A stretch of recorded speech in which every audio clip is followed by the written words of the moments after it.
Der Begriff Vollblutmusiker wird oft strapaziert.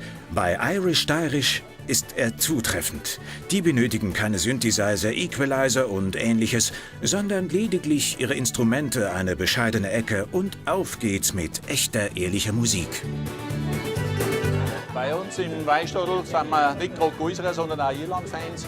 Und da passt die Musik Irish-Styrish genau dazu. Auf die stehen wir, das ist für uns die Musik, die wir wollen.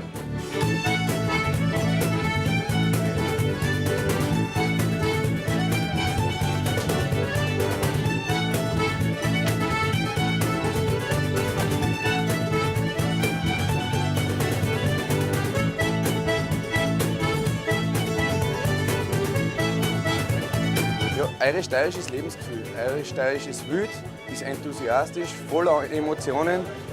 Volksmusik mit Rock'n'Roll, irische Klänge. Das ist einfach das, was die Leute brauchen.